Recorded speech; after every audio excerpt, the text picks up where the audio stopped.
Taste the Daily. Dindigul மாவட்டம் லட்சுமணன்பட்டியில் மார்களாக பாயும் குடகனாறு நீரோட்டத்தில் மாசடைந்து தண்ணீர் வெளியேறுவதை சரி செய்ய வேண்டும் என கோரிக்கை எழுந்துள்ளது. ஃபுல்லா வழியிலிருந்து வரும் குடகனாறு நீரோட்டம் பொதுமக்களின் குடிநீர் ஆதாரமாக இருந்து வருகிறது.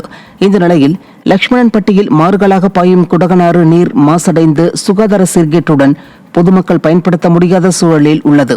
எனவே குடகனாறு நீரோட்டத்தை திறனற்ற ஸ்டாலின் அரசின் மாவட்ட நிர்வாகம் உடனடியாக சரி செய்ய வேண்டும் என பொதுமக்களும் விவசாயிகளும் கோரிக்கை விடுத்துள்ளனர்.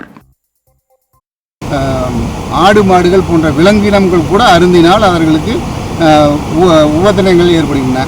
மனிதர்கள் அதை காலில் நனைத்தால் அரிப்பு ஏற்பட்டு தோல் சம்பந்தப்பட்ட நோய்கள் ஏற்படுகின்றன. இதுக்கெல்லாம் மாநகராட்சி, பேரூராட்சி, தொழிற்சாலைகளில் இருந்து வரக்கூடிய கழிவு நீர்கள் தான் மெயினான காரணம்.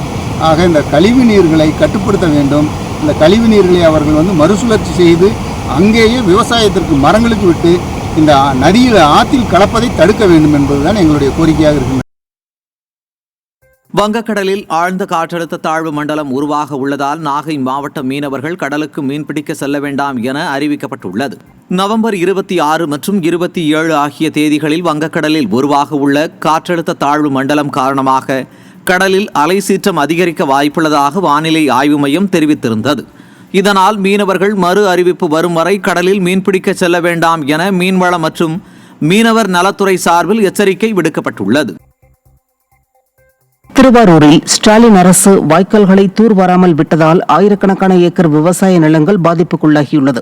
நன்னிலம், குடவாசல், வலங்கைமான் உள்ளிட்ட பகுதிகளில் கடந்த சில நாட்களாக மழை பெய்து வருகிறது.